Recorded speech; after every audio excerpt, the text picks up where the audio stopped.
এভাবে নেহারি রান্না করলে এত ভালো লাগে, এর স্বাদ শুধু মুখে লেগেই থাকবে যদি আপনারা রান্না করে খেয়ে দেখেন। আসসালামু আলাইকুম, কেমন আছেন সবাই? আশা করি সবাই ভালো আছেন।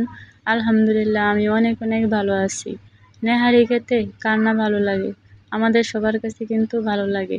আর যদি হয় এরকম লোভনীয়, তাহলে তো আর কোনো কথাই নেই। তো এখানে আমি 4টা খাসির পা নিছি। পাগুলো সুন্দর করে ক্লিন করে ধুয়ে নিছি। ধুয়ে নিয়ে সুন্দর করে এগুলোর ভিতর আমি আমার পরিমাণ মতো মশলা দিব। যাই হোক, যার মাথায় যতটুকু ঢুকে, যে যার যতটুকু মশলার প্রয়োজন সে ততটুকুই দিবেন। তো সুন্দর করে আমার প্রয়োজন মতো আমি দিয়ে দিতেছি। দিয়ে দেওয়ার পর সুন্দর করে এগুলো আমি মেখে নিব। এতক্ষণ মাখবো যাতে সুন্দরভাবে মশলাটা মিক্স হয়, যেহেতু আমি কষানো ছাড়া রান্নাটা করতেছি এই জন্য। তো পেঁয়াজ কুচি দিয়ে দিছি পরিমাণ মতো।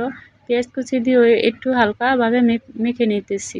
মেখে নেওয়ার পর সুন্দর করে এখানে আমি মাখার পর একটু হাত ধোয়া আর কি হালকা পানি দিয়ে দিলাম, যাতে সুন্দর করে একটু কষানো যায়, যেহেতু পানি নাই। তো সুন্দর করে এগুলো আমি এই পর্যন্ত কষাবো যে পর্যন্ত এই পানিটা না শুকায়। তো ঢেকে ঢেকে কষাতে হবে, যেহেতু নেহারি হাড্ডি তো একটু সিদ্ধ হতেই হবে। তো সুন্দর করে আমি লাড়াচাড়া করে সুন্দর করে ঢেকে ঢেকে কষিয়ে নিতেছি। এই পানিটা শুকালে আমি আমার পরিমাণ মতো এখানে ঝোল দিয়ে দিব। যেহেতু সিদ্ধটা কিন্তু হয়ে গেছে, হালকা পরিমাণ বাকি আছে, এই জন্য আমি পানিটা পরিমাণ মতো দিব। আর পরিমাণ মতো পানিটা সবাই জানেন, যারা রান্না করেন অবশ্যই মেপে মেপে দিতে পারেন। মেপে বলতে নিজের আনুমানিক যতটুকু প্রয়োজন মনে হয় ততটুকুই দিবেন।